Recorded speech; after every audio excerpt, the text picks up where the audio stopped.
You have approximately 2,847 choices left before this becomes permanent. Not the addiction itself, the neural pathway that makes saying yes feel easier than breathing. Han Fei wrote about the point of no return in human behavior, that invisible line where preference becomes compulsion, where choice becomes destiny. Right now, you're standing close enough to that line to see it, close enough to smell the smoke, but not so close you can't step back. This video exists because most people don't realize they're in the danger zone until they're already past it. I'm going to show you exactly where that line is drawn in your own life and the one move that pulls you back from the edge. But before we go there, I need you to understand something. You've been lied to about addiction. You've been told it's about willpower, discipline, hitting rock bottom, or finding the right motivation. That's why you keep failing. The truth Han Fei uncovered, and that modern psychology now confirms, is that addiction isn't a weakness of character. It's a symptom of an unnamed wound and a brilliant strategy your brain devised to avoid pain it doesn't think you can handle. I'm going to show you 3 things nobody else will tell you. First, that your addiction is holding your place in a battle you've been afraid to fight. And once you name the real enemy, the addiction becomes irrelevant. Second, that the cycle doesn't break through force, but through honest diagnosis. Understanding the exact psychological function your habit serves reveals the exit door immediately. Third, that you don't need to become a different person to be free. You need to stop betraying the person you already are. Here's the reframe that changes everything. You're not addicted to the substance, the behavior, or the ritual. You're addicted to not feeling. And the moment you're willing to feel what you've been running from, the addiction has nothing left to offer you. This isn't about white-knuckling your way through cravings. This is about dissolving the need entirely by facing the truth you've been medicating. That's the power lesson. That's the path out. Now let me tell you a story. It's about an emperor, and it's about you.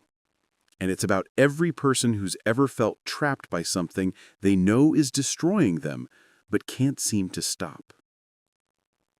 There was once a ruler in ancient China who possessed absolute power. He commanded armies. He controlled wealth beyond measure. His word was law across territories so vast it would take months to cross them. But everyone who served in his court noticed something strange. The emperor limped. Not dramatically, not in a way that suggested injury or disease, but there was a hesitation in his step, a slight drag of his right foot, as though he was walking with a weight attached to his ankle. His advisors whispered about it. Some thought he was ill and hiding it. Others believed it was a war injury from his youth that he refused to acknowledge. A few thought he was simply going mad, that the burden of power had finally broken something in his mind. But no physician could find anything wrong. No healer could explain it. And the emperor himself never spoke of it. Han Fei, the philosopher, was called to the court for an unrelated matter, a dispute about law and governance that required his particular genius for understanding human nature. But while he was there, he observed the emperor. He watched him walk through the palace gardens, attend court, sit in judgment, and he saw something no one else had seen. The emperor wasn't limping because of pain. He was limping because he believed he was wearing a chain, an invisible chain, wrapped around his ankle, heavy as gold, real as bone. But here's what made Han Fei's blood run cold. The chain was real. Not physically, but psychologically, it was as binding as iron. When Han Fei finally spoke with the emperor privately, he asked him directly, "Why do you walk as though you're shackled?" And the emperor, perhaps relieved that someone had finally seen it, told him the truth. When he was 7 years old, his father, the previous emperor, lay dying.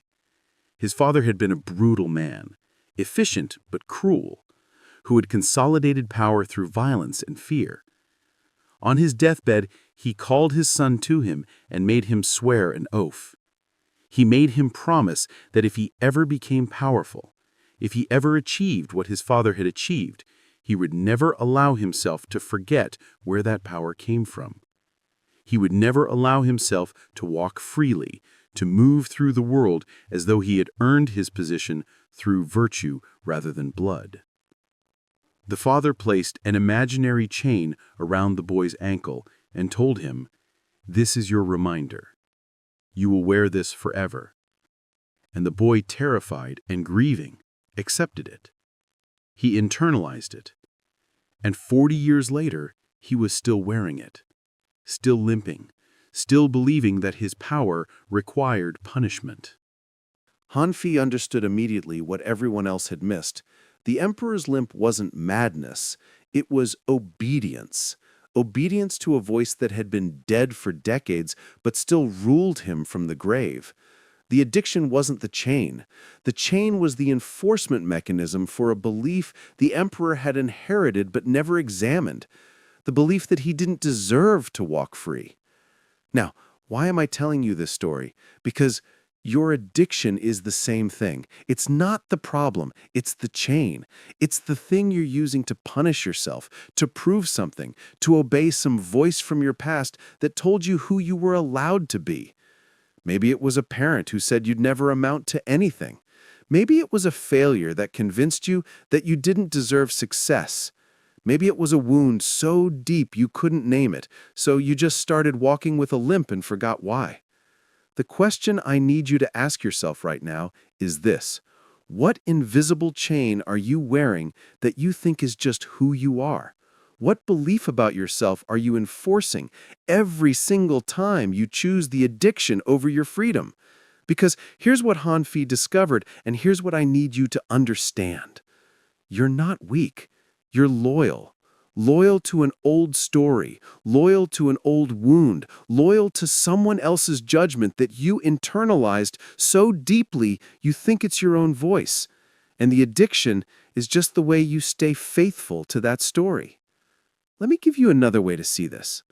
Imagine that years ago, when you were younger, when the world felt dangerous in a way it doesn't anymore, or maybe when it felt dangerous in a way you've learned to hide from, you chained a guard dog in your basement.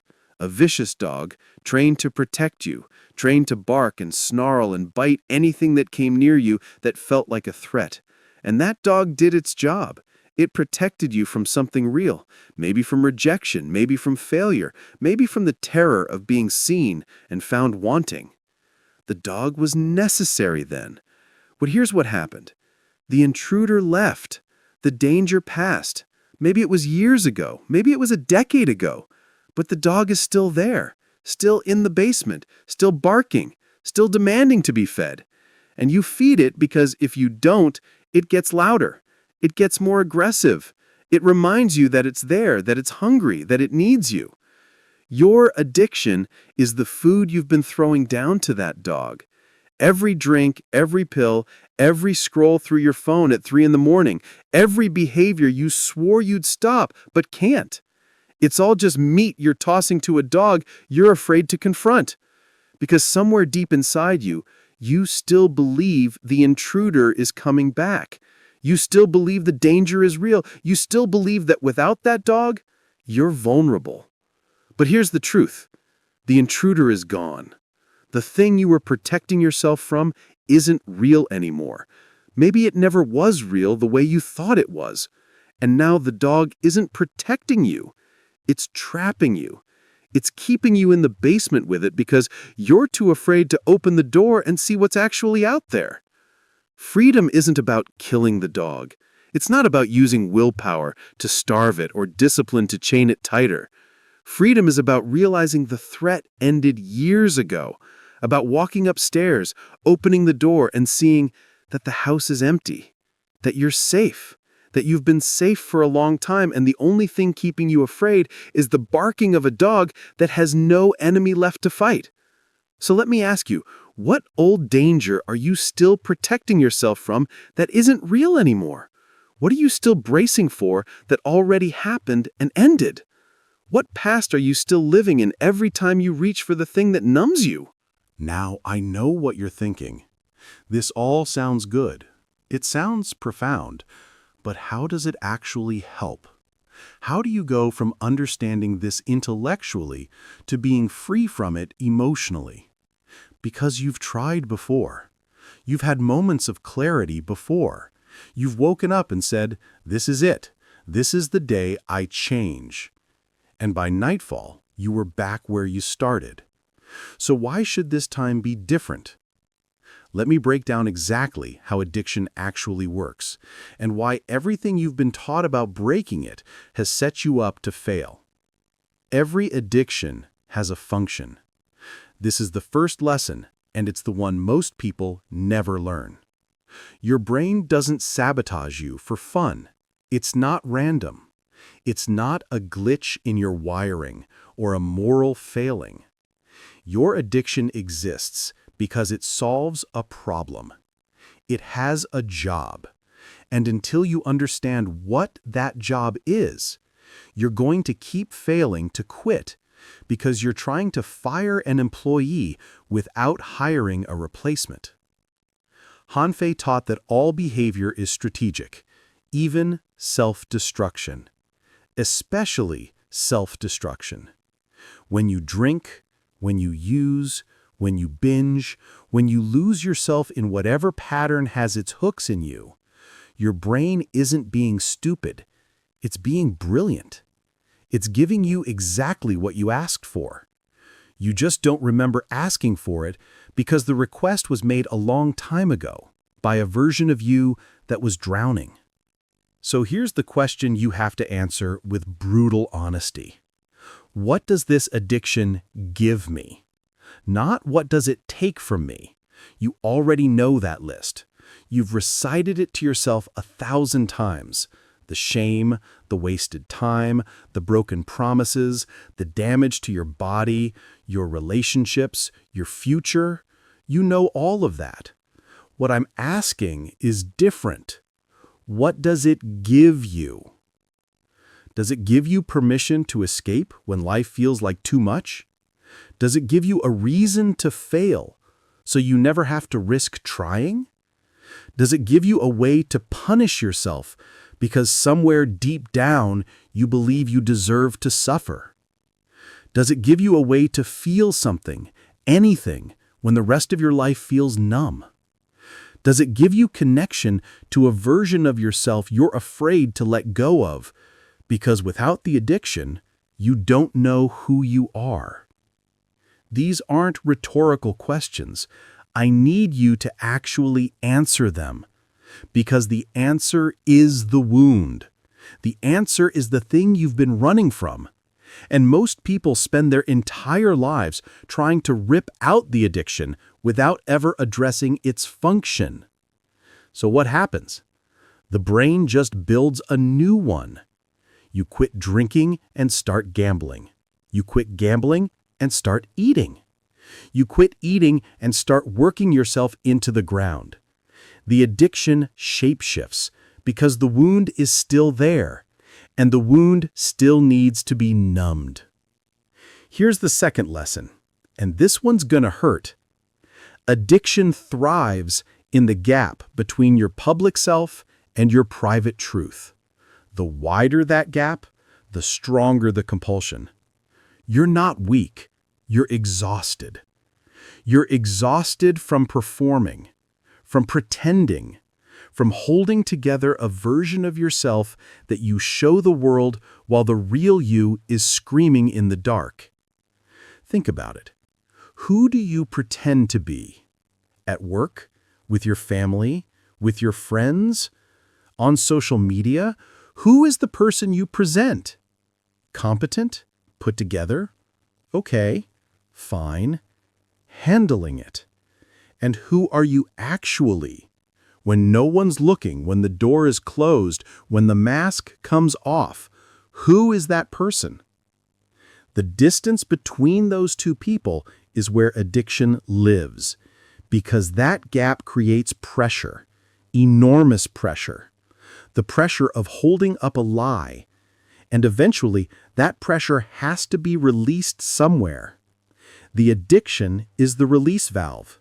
It's the only place you give yourself permission to stop pretending. Even if that reality is pain, even if that reality is oblivion, at least it's real.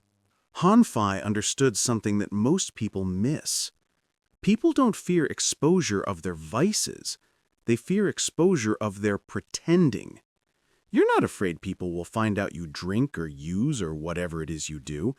You're afraid they'll find out that you've been lying about being okay. That you're not who you said you were. That you're struggling in ways you've been too ashamed to admit. So here's the practice. Here's the thing that actually creates change. You close the gap. You start living with less performance and more truth. You stop being two people and start being one. And when you do that, when you start showing up as who you actually are, flaws and struggles and messiness included, the pressure valve isn't necessary anymore. The addiction loses its primary function because you've removed the need to escape from yourself. Now, I can feel you resisting this. I can feel the part of you saying, but you don't understand. If I show people who I really am, they'll leave. They'll judge me. They'll see me as weak or broken or less than. And maybe some of them will. Maybe some people in your life are only there because of the person you pretend to be. But here's the brutal truth. Those people aren't really in your life anyway. They're in love with your mask, not your face. And you're killing yourself trying to keep a mask alive that was never you to begin with. The people who matter will stay. The people who are real will see your honesty as strength, not weakness. And the ones who leave, they were never your people. And you'll be free of the exhausting work of performing for an audience that was never worth the price of your peace. Here's the third lesson. And this is where most advice about addiction completely fails. You already know the consequences. You've heard them. You've lived them. Listing them again won't save you. Your doctor has told you what this is doing to your liver, your lungs, your heart. Your family has told you what it's doing to your relationships. Your bank account has told you what it's doing to your finances. You know. You know all of it. So why doesn't knowing stop you? Because your brain has already done the math. It's weighed the consequences, and it's decided they're worth it. Not because you're stupid or self-destructive or suicidal, but because the pain you're avoiding right now feels more immediate, more unbearable, more real than the damage that's coming later. This is the consequences paradox. Future you is going to suffer, you know that. But present you is suffering right now, and the addiction is the only thing that makes that bearable. So your brain chooses present relief over future disaster every single time, because the brain is wired for survival in the now, not optimization for later. This is why scare tactics don't work. This is why interventions that focus on rock bottom don't work. This is why showing someone pictures of diseased organs or broken families or ruined lives doesn't create lasting change, because none of that is more powerful than the present moment terror of feeling what you've been running from. Freedom doesn't come from making the future consequences scarier. It comes from making the present pain of facing your truth smaller and safer than the present pain of running from it. It comes from realizing that the thing you're afraid to feel won't actually destroy you, that you can survive it, that on the other side of feeling it, there's relief you can't even imagine right now. Let me be specific. What are you afraid will happen if you stop numbing yourself? Really, if you couldn't drink, couldn't use, couldn't escape, what would you have to face? Would you have to face how lonely you are? How angry you are? How scared you are? How much grief you've been carrying that you've never let yourself cry about? How much shame you've internalized that you've never let yourself release? Most people never ask this question because they're terrified of the answer. But the answer is the key. The answer is the thing that, once faced, makes the addiction obsolete. Here's the fourth lesson, and this one might be the most important. I am not my addiction has become a trap. It sounds like wisdom. It sounds like the thing you're supposed to say in recovery meetings and therapy sessions, but it's actually a cage. Because when you identify as an addict, when that becomes your primary story about yourself, you're not creating distance from the behavior, you're creating loyalty to it. Hanfi warned about letting labels become destiny. Your identity isn't your behavior, it's the story you tell about your behavior. And if your story is, I'm an addict, I'll always be an addict, I'm fundamentally broken in this way, then guess what? Your brain will make that story true. Because the brain is a meaning-making machine, and it will find evidence for whatever narrative you feed it. Reframe this. You're not someone with an addiction. You're someone who learned to cope in a way that stopped working. That's it. That's the whole story. You developed a strategy to deal with pain at a time when you didn't have better options. That strategy became a pattern. The pattern became automatic, and now it feels like who you are. But it's not who you are, it's what you learned. And what was learned can be unlearned. The moment you stop defending the identity of addict, you stop defending the behavior. Because you're no longer trying to be consistent with a story that says, this is just how I am. You're free to say, this is what I did, and I'm choosing something different now. No dramatic transformation required, no rock bottom needed, no moment of divine intervention.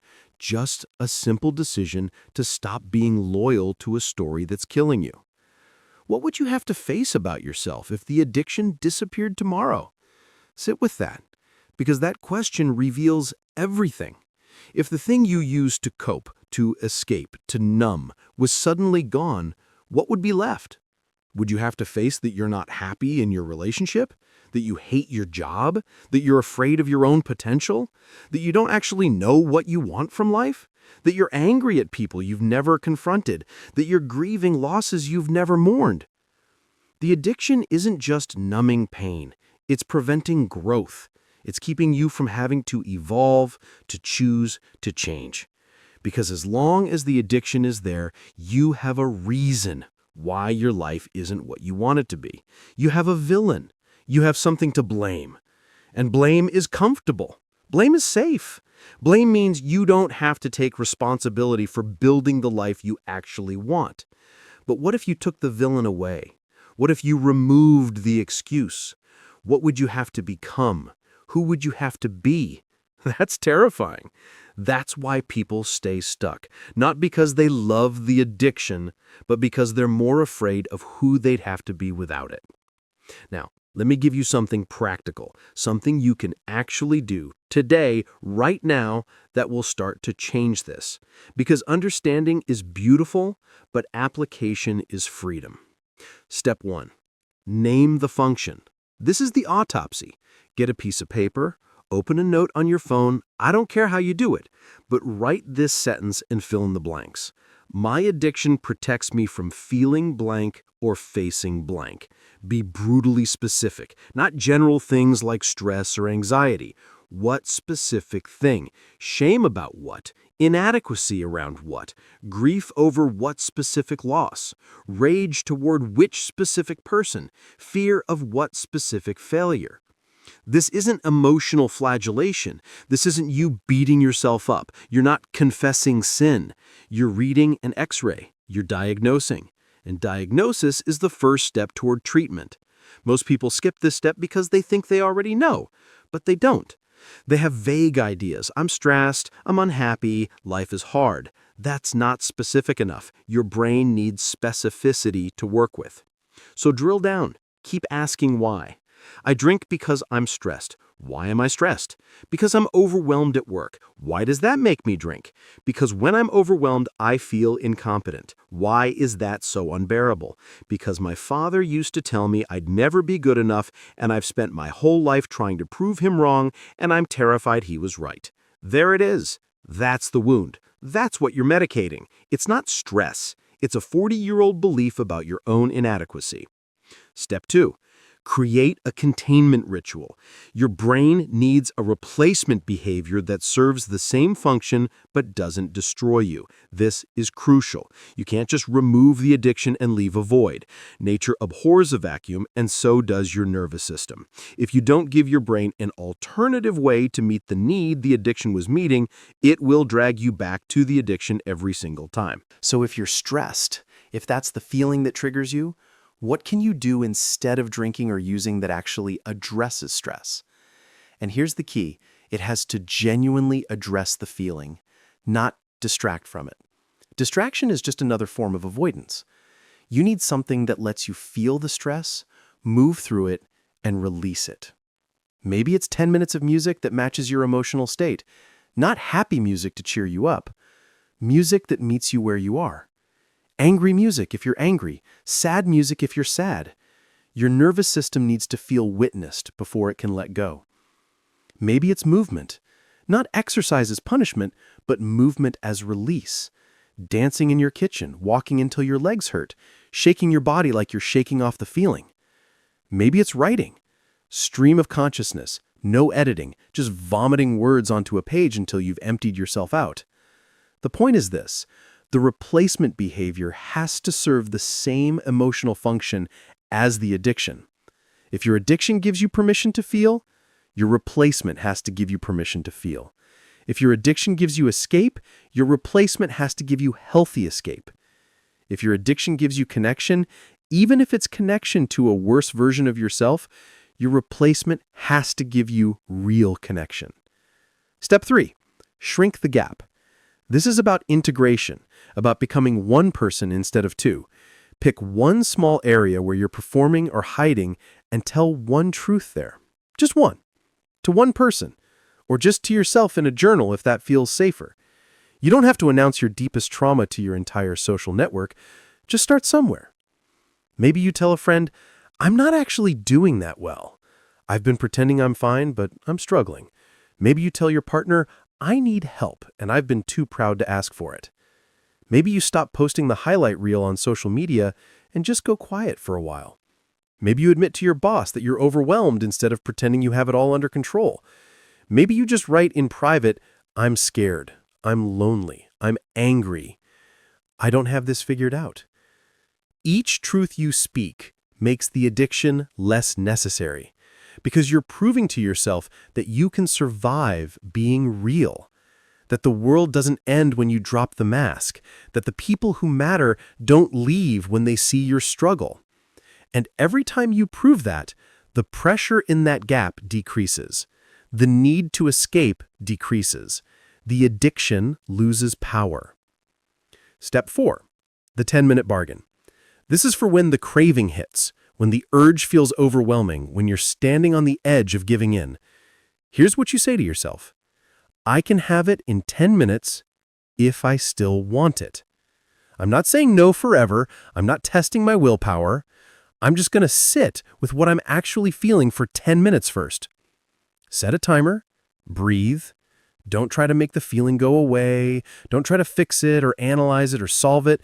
Just notice it. Where is it in your body? What does it feel like? Is it tightness in your chest? A knot in your stomach? A buzzing in your head? Give it a name. I feel panicked. I feel hopeless. I feel rageful. I feel empty. Most cravings dissolve when you stop running from what triggered them, because the craving isn't really about the substance or the behavior. It's about not wanting to feel what you're feeling. And when you give yourself permission to feel it, when you sit with it for even 10 minutes, one of two things happens. Either the feeling passes on its own, because feelings are temporary and they move through you if you let them, or you realize the feeling isn't as unbearable as you thought it was, that you can survive it, that it's uncomfortable but it won't kill you. And if after 10 minutes you still want the thing, you still want to drink or use or whatever it is, then okay. You're not resisting, you're not white-knuckling, but what you'll find is that most of the time, the 10 minutes is enough. Most of the time, once you've actually felt the feeling instead of running from it, the craving loses its urgency. Because the craving was never about wanting the substance, it was about not wanting to feel. And once you felt, the craving has nothing left to offer you. Now let me tell you what's going to happen. You're going to try this. You're going to have a moment of clarity, a surge of motivation. You're going to think, this is it. I get it now. I'm going to change. And then life is going to happen. You're going to have a bad day. Something is going to trigger you. Someone is going to disappoint you or hurt you or remind you of the thing you've been trying to forget. And the old pattern is going to call to you like a song you know by heart. And in that moment, you're going to have to make a choice.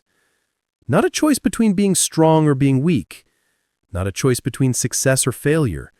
A choice between feeling or fleeing. Between truth or performance. Between the person you're becoming and the person you used to be. And here's what I need you to understand. You're going to fail sometimes. You're going to slip. You're going to give in. And when that happens, the most important thing isn't that you failed. It's what you do next. Because this is where most people get trapped. They slip once and they say, see, I knew I couldn't do this. I knew I was broken. I might as well give up completely. And they go from a slip to a spiral because they think one mistake means total failure. But it doesn't. A slip is just a moment. It's data. It's information. It tells you something about what triggered you, what you weren't prepared for, what need wasn't being met. Instead of using it as evidence that you're hopeless, use it as intelligence for next time. What happened right before I gave in? What was I feeling? What was I telling myself? What would I need in place to handle that differently? Recovery isn't linear. It's not a straight line from broken to healed. It's a spiral. You circle back to the same issues, the same triggers, the same wounds, but each time you circle back, you're at a higher level. You have more awareness, more tools, more strength. You're not starting over. You're continuing from a new place. And every time you choose feeling over fleeing, even if it's just for those 10 minutes, even if you eventually give in after, you're still building the neural pathway. You're still teaching your brain that you can survive being present, that feelings aren't dangerous, that you're stronger than you thought. And slowly, over time, those choices compound. They build on each other, until one day you realize you haven't thought about the thing in hours, then days, then weeks, until one day you're faced with the old trigger, and you feel it, but you don't need to run. Until one day you're free, and you don't even remember the exact moment you crossed the threshold. Let me tell you something about freedom that nobody talks about. Freedom isn't loud. It isn't dramatic. You don't wake up one morning with angels singing and a certificate that says you're healed. Freedom is quiet. It's subtle. It's the absence of the constant mental chatter about whether you will or won't, should or shouldn't. It's the space where the addiction used to live in your mind, being occupied by something else, by presence, by plans, by life. Freedom is realizing you just went through your entire day without thinking about the thing that used to consume you. Freedom is being triggered and noticing it, but not being controlled by it. Freedom is choosing differently, not because you have to, not because you're trying to prove something, but because you genuinely don't want the old thing anymore. Because you've tasted what it feels like to live without the weight, and you're not willing to pick it back up. That's what we're moving toward. Not perfection, not some idealized version of yourself that never struggles or hurts or feels tempted, but a version of you that knows how to be with yourself, that knows how to feel without fleeing, that knows the difference between a craving and a need, that knows your worth isn't dependent on being flawless, but on being honest. Here's what Hanfei understood that I need you to remember. Power doesn't come from never falling. It comes from knowing how to get back up. It comes from seeing the patterns that knock you down and learning to step around them. It comes from being so honest about your vulnerabilities that they stop being weaknesses and become just facts, just parts of the landscape you navigate. You are not your worst moment. You are not your longest relapse. You are not the sum of your failures or the list of your regrets. You are the person who keeps trying, the person who keeps showing up, the person who, despite everything, hasn't given up on the possibility that life could be different, that you could be free. And that persistence, that stubbornness, that refusal to accept that this is all there is, that's the thing that saves you. Not willpower, not discipline, not hitting rock bottom. Just the quiet, unglamorous decision to try again, and again, and again. Now I want to bring this to a close by coming back to where we started. You have approximately 2,847 choices left. I made that number up. I don't actually know how many decisions stand between you and the point where this becomes permanent. Nobody does. But the number isn't what matters. What matters is that there is a number. There is a threshold. And you're approaching it every single time you choose the addiction over yourself. But here's the thing about thresholds. They work both ways. Every choice that takes you toward the point of no return is also a choice that can take you away from it. Every moment is a fork in the road. Every craving is an opportunity. Not an opportunity to prove how strong you are, but an opportunity to practice being with yourself, to practice feeling, to practice truth. You came to this video because something inside you is tired. Tired of the cycle, tired of the shame, tired of promising yourself tomorrow will be different while knowing, deep down, it probably won't be. But here's what I see that you might not see yet. The fact that you're tired is proof. Proof that the part of you that wants to live is stronger than the part that wants to hide. Because if the hiding part was winning completely, you wouldn't be tired. You wouldn't be here. You'd have given up. But you haven't given up. You're still looking for answers, still hoping there's a way out, still believing, even if it's the smallest, most fragile belief, that you could be free. And that belief, that tiny flickering light in the darkness, is real. It's not naive, it's not stupid, it's not false hope. It's the truest thing about you. It's the part of you that knows you're meant for more than this. Here's what Han Fei understood that I need you to hear. You are not broken. You are strategic. Your addiction was never weakness. It was a solution. A solution to pain you didn't have words for. A solution to a world that felt too sharp, too demanding, too much. And for a while, it worked. Maybe it even saved your life. Maybe there was a time when numbing yourself was the only thing that kept you going. And if that's true, I'm grateful for it. I'm grateful that you survived. But now, it's destroying you. Now the thing that once protected you is killing you. And the reason you're still here, still fighting, still watching this video at whatever hour of the day or night it is, that's proof. Proof that you're ready for a different solution. Proof that you're ready to try something else. Proof that the person you're becoming is stronger than the person you used to be. The transformation isn't about becoming someone new. It's about stopping the betrayal of who you already are. Every time you choose the addiction over your truth, you're telling yourself a story.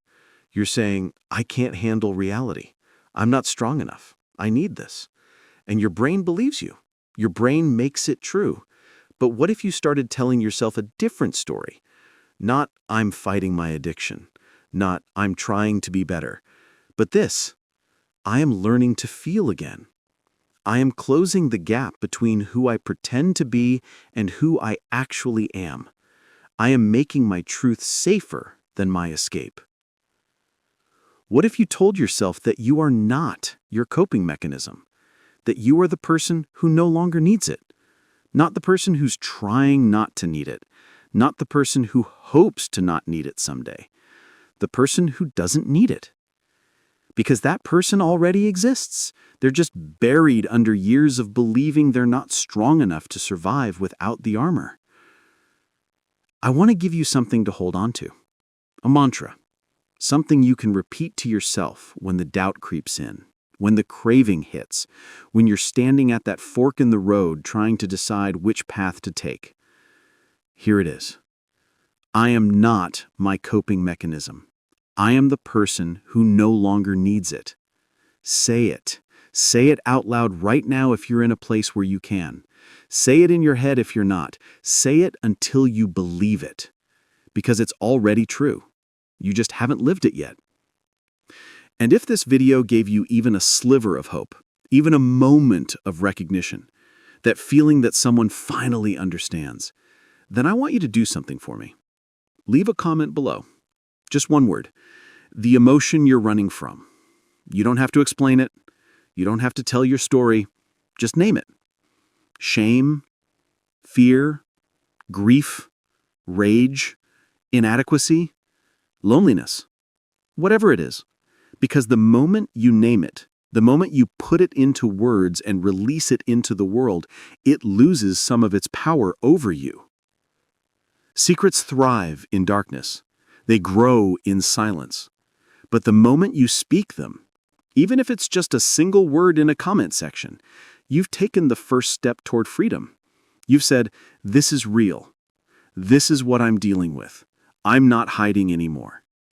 And that act, that simple act of naming, is revolutionary. It's the beginning of change.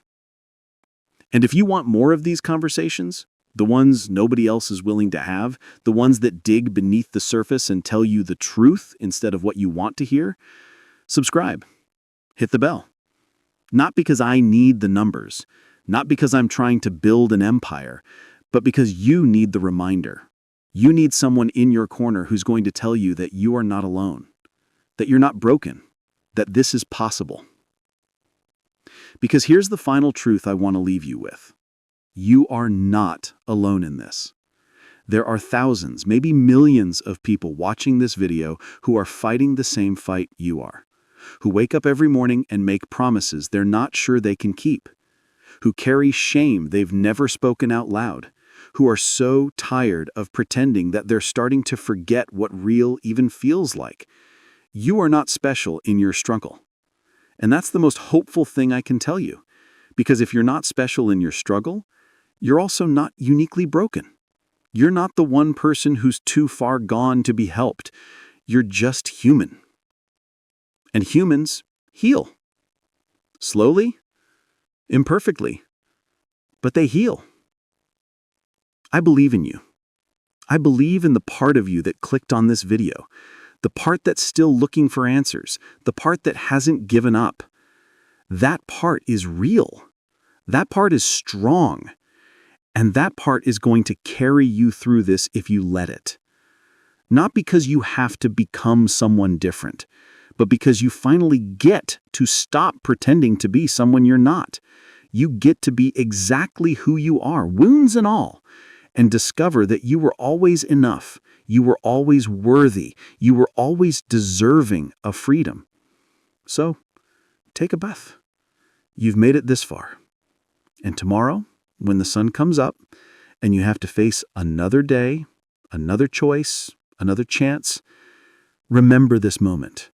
Remember that you're not fighting alone. Remember that the addiction isn't who you are. Remember that the wound underneath it is real, but it's also healable. Remember that every choice matters, but no choice is final. Remember that you are not your worst moment. And you are not your longest relapse. You are the person who keeps getting back up. And that person, that stubborn, beautiful, resilient person, is going to make it through this. I know it. Not because I have some magical insight or because I can see the future, but because you're still here, still trying, still hoping. And hope, real hope, the kind that survives disappointment and failure and doubt, that hope is the most powerful force in the universe. It's what keeps us alive when logic says we should quit.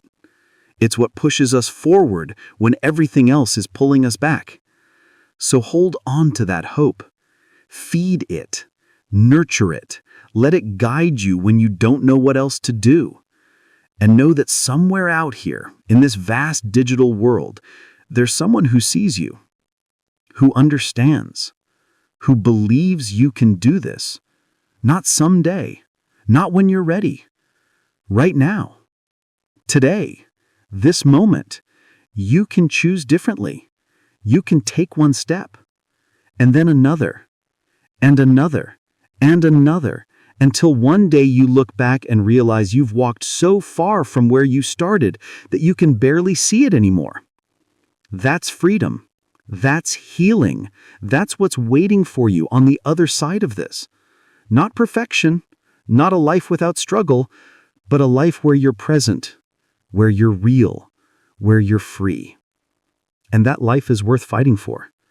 You are worth fighting for. Now, go. Take what you've learned here and use it. Try one thing. Just one. Name the function. Create the replacement. Tell one truth. Sit with one feeling for 10 minutes. Just start. Anywhere. Anyhow. Because starting is everything. Starting is how you prove to yourself that change is possible, that you're capable, that the story doesn't have to end the way it's always ended before. You're not broken. You've just been misled. And now you know the truth. Now you have the map. Now you have the tools.